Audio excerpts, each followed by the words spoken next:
My name is Mrs. Fagent. I'm Head of History and the Humanities Department. I started my teaching career many years ago at Salesian School just down the road. I then went elsewhere, taught in a different school, and then about 7 years ago I had the opportunity to return to what I thought would then be my home at Salesian School. At this point, the development of Chertsey High School was in its embryonic phase. And when I was able to, I jumped at the opportunity to be one of those first teachers to start out our journey at Chertsey High School. And it's been the most amazing journey, and I consider myself incredibly fortunate to be a teacher at this school. This year is fantastic insofar as not only has the school physically grown, but within that my department also has grown. So whilst I have in the early days, I had responsibility and taught all of the humanities. So I taught a bit of history, I taught a bit of religious studies, and I taught geography.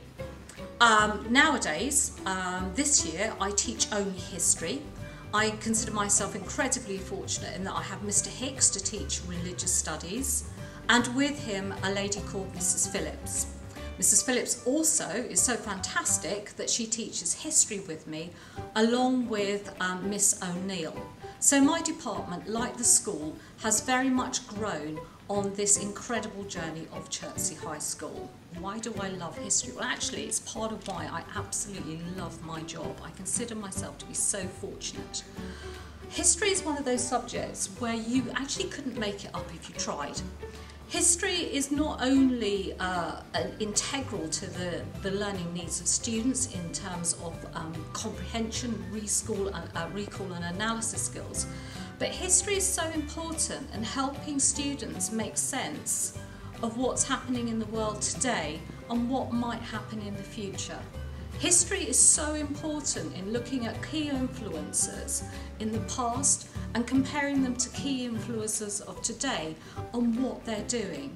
It gives us a really good understanding in looking at the past, why events might happen in the way that they do today. Not just within Great Britain, but across the world. Why do countries have certain relationships that are stronger with others or weaker, where there's more tension? And often if we look back through history, that will give us the clues as to why we might have certain situations playing out today. I love history also because when you look at a few characters in history, you look at James I, one of my all-time favourite kings for lots and lots of reasons. When you look at Henry VIII, when you look at certain events in world history, it is utterly fascinating, and genuinely you cannot make it up if you tried. Why will my students love history? Because I've never forgotten what it's like to sit at one of these chairs. Although, as you can tell from me, it's probably quite a long time since I sat as that 11-year-old in my school jersey that was too big for me until I got to the final year. I've never forgotten what it's like to sit here. I've never forgotten what it's like to feel that you don't understand. So in my lessons, my plan is always to have utter respect, both for the learning and the teaching environment, and to engage those students, to do it in such a way that I will touch upon all of the skill sets that the students possess and empower them to make them feel that they can truly understand and make progress in history. I use a number of ways to communicate with the students, and as I said earlier on, it's all about respect. Respect for the learning environment, it's respect for the teacher, and respect for each other. A lot of what I do is also underpinned with humour. I think that's an incredibly important tool in making people feel at ease in a lesson. But equally, I do expect students to work. I expect students to work really, really hard from the moment that they walk into my classroom. And the reason I do that is through the learning, through their bookwork, through their oral engagement with the lessons. What happens is they are able to truly understand what I am teaching them. Not only are they able to understand what I'm teaching them, say for example with Henry VIII and the dissolution of the monasteries, but they're able to understand why I'm teaching it, what is the purpose in my teaching it relative to the timeline and sequence of the learning pattern? How does that fit in? Why am I bothering to spend such an amount of time doing that? So the children feel, students rather as I should say, feel empowered not just to learn, but to make sense of why I teach the lessons that I do in the manner in which I do. I've talked to you already about Henry VIII and dissolution of monasteries, and I've talked to you about my friend James I. What is my scheme of work? My scheme of work is unashamedly linked to the Department of Education's recommendation for history. Also, it's very much rooted in British history. That's not to say that we don't look at world history events, and I'll talk about that a bit more in a minute.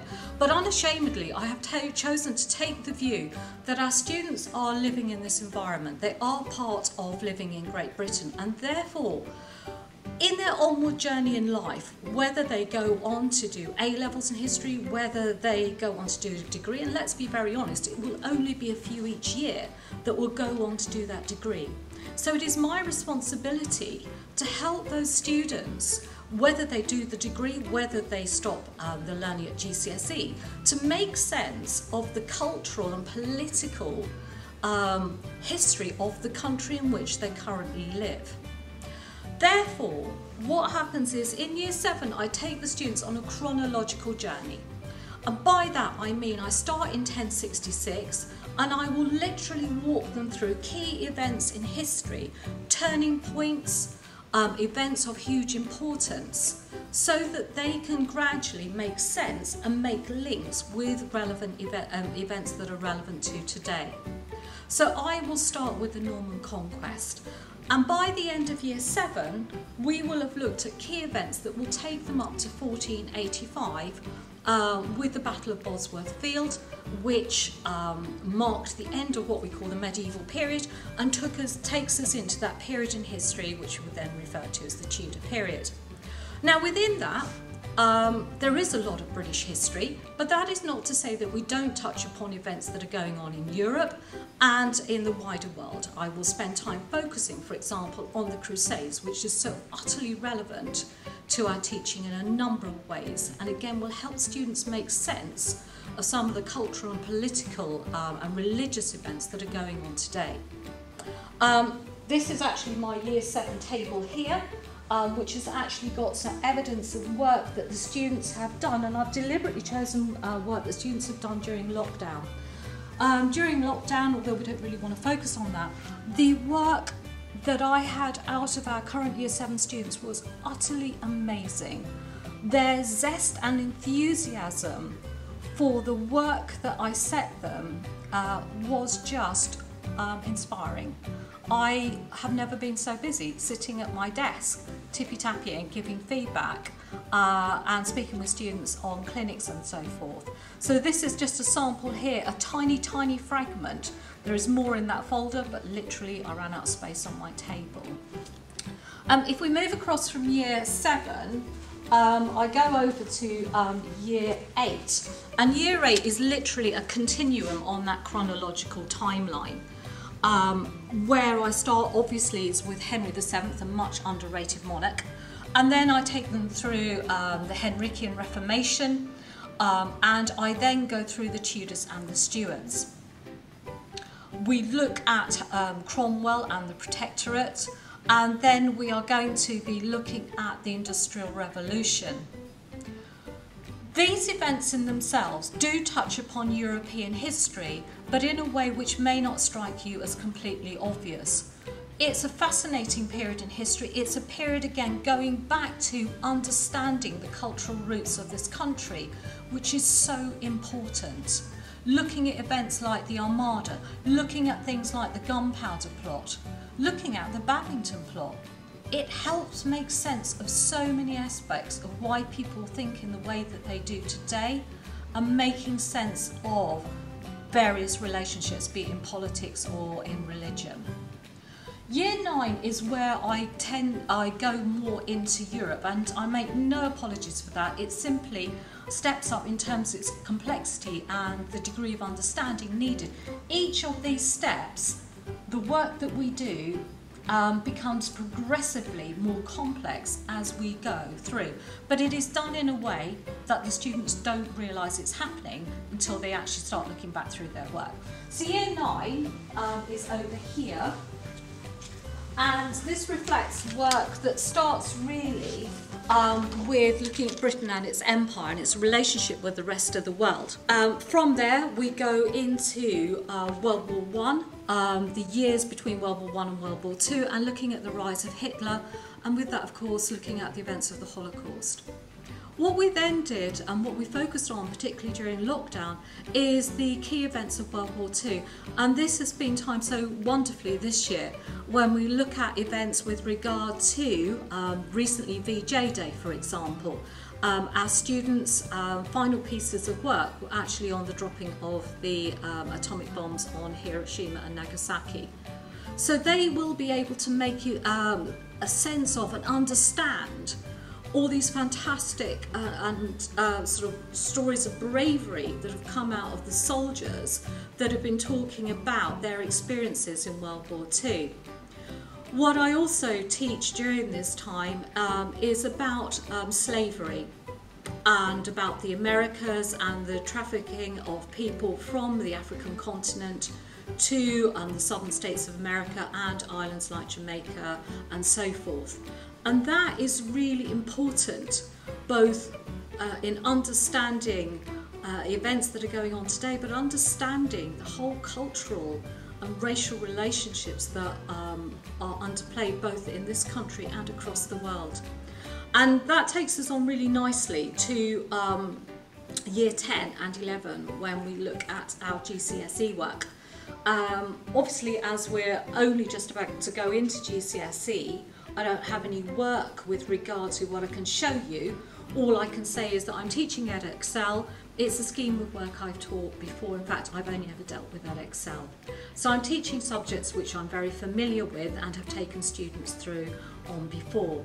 Where I'm going to start the students with is looking at the development of America in the 18th century. So looking at what happens to the Plains Indians, looking to the growth of America and understanding why it's become the society and how it's grown in the way that it is to today. Thereafter, what I'm going to do is take the students into a scheme of work called Medicine in Britain, and with that comes an in-depth study looking at how medicine evolves in times of crisis, and in particular World War I. And to a degree World War II, and we actually look at medical developments up to the present, which is absolutely fascinating, and bearing in mind our circumstance today is incredibly relevant. Thereafter we're going to go back to the Tudors where we started in Year 8, so there is a bit of a continuum, but it is different insofar as it's obviously far more complex. But the students love it because it's Henry VIII. And they feel they know something about it because we've taught it in Year 8, so it's a really easy progression. We will finish our learning or looking at the study of the Bolshevik Revolution in what was then Russia, then taking it through to 1941, at which time of course it's called the USSR. Russia, I think, is such an important subject. I could have chosen to have taught Hitler, which I know is a subject many schools do teach, but I've taken the view that Russia is really important. I know that a lot of the students will go on to do A-level, and with that probably Hitler again. And as I've taught it in Year 9, what I wanted to do is give the students as wide a breadth of knowledge by the time they leave as I possibly could. It's a subject that I personally have a passion for.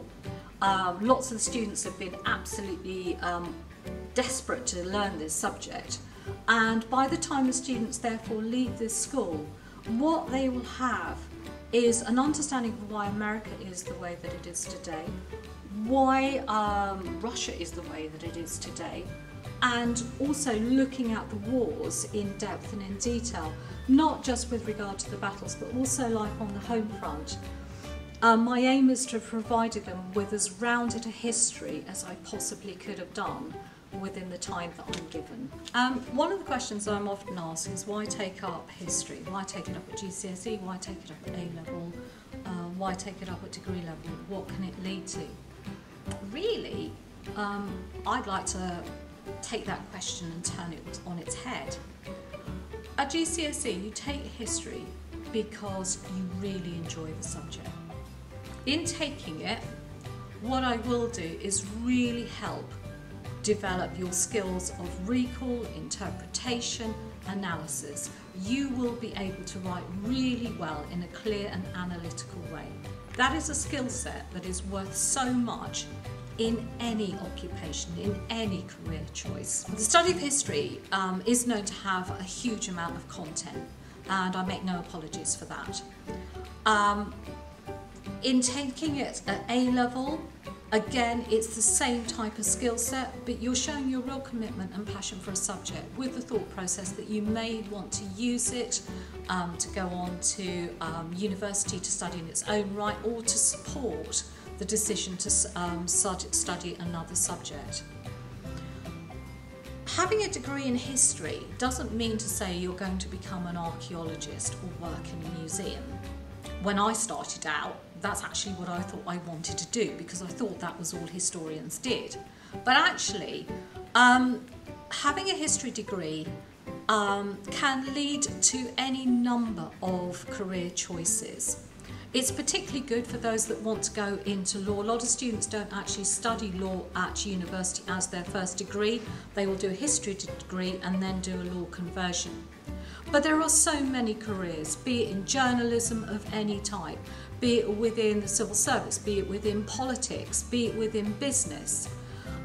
The list is endless. History is so good for teaching you how to understand, comprehend, analyse, make sense of sources of varying types, particularly so important today when we look at all the misinformation that is portrayed through the media. What do I expect of my students? There's two parts to it really. I expect them to walk through that door, as they do, in silence. I expect them to sit down really quickly, get out their books and be ready to engage with the learning immediately. I expect them to take part in the lessons. I expect them to engage orally, writing, analysing sources. But more than that, I expect them to feel empowered such that with my behind-the-scenes planning of well thought out and sequenced lessons, I expect that they will be able to succeed. I expect that they will be able to easily achieve their target grades. Whatever barriers there may be in the way to their learning, I will help them in whatever way is needed to get the maximum out of their potential and help them achieve above and beyond what they often think is possible. What do I expect of the students at Key Stage 3 and Key Stage 4 is simply the same, to exceed expectation. So at Year 7, 8 and 9, it's the target grades that we set for them. I expect them to comfortably be able to work to those target grades and exceed them and be delighted with themselves in the process. At Key Stage 4, quite clearly, it's pretty obvious. What I expect of my students is to work with rigour, with resilience, with determination and with a joyous enthusiasm for the lessons. I sadly have been sitting this morning at my desk printing off all my resources for the start of term for my GCS students. I am so excited. I'm so excited for them. Because I know what they're going to be learning over the next 2 years. My expectation is that they come in, that they work incredibly hard, that they do all the exam questions that I set them in every single lesson, that they do the homework that I set them, I'll come on to that in a minute, that they do the revision resources that I set them, and that at the end of the day, they feel so incredibly well prepared that they will be able to achieve at least their predicted grade. That's my expectation for students. Do I set homework? Yes, of course I do. As a student sitting here many, many years ago, my idea of heaven, I appreciate it's probably not everybody's, was to go home and do homework. I love homework. I love the fact that my students love homework. The work that I've collected during lockdown isn't all up on my walls at the moment because there's so much of it. But you can see samples of it here, there's samples of it on the wall there. I set homework because it helps to reinforce and consolidate the learning. At Key Stage 3, they have 3 60-minute lessons a fortnight. You might think that's enough, and perhaps for some it might be, but actually homework helps consolidate the learning. And actually sometimes for some students, when we're working at such a pace in the lessons, it's when you go home and you sit down and you look at your notes and you sit back, it then makes sense. And you need that time to go through your learning and for you then to do the work that I've set in a slightly different way to the work that we've done in the lesson. And students so far have absolutely loved doing my homework. They put a real amount of effort and determination into the work, and it really does help them to achieve their target grades. What it also does is it teaches them the discipline of being resilient, of showing rigour, and being incredibly self-organised. The student that can do their homework on time, week in, week out, and do it to a good standard, or a very good standard, is the student that's going to do well in GCSE, is the student who later on in life is going to, in the workplace, turn up on time, do their work, and excel. And the skills that we're teaching them with homework at this early stage help them become prepared for work in the wider world. Thank you very much for listening to me today. I hope that I've struck a chord with you in some of the things that I've said. I do appreciate that making the decision as to where to put your child, your most precious resource, into whichever school is an incredibly difficult thing to do. I do remember the same processes with my own 2 children. All I can say is Chertsey High School is the most incredible school. We will nurture, we will take care of your child, we will get to know them so well, we will do all that we can to help them become really well-rounded individuals who are confident, who are self-disciplined, and who really want to learn and excel in all that they do.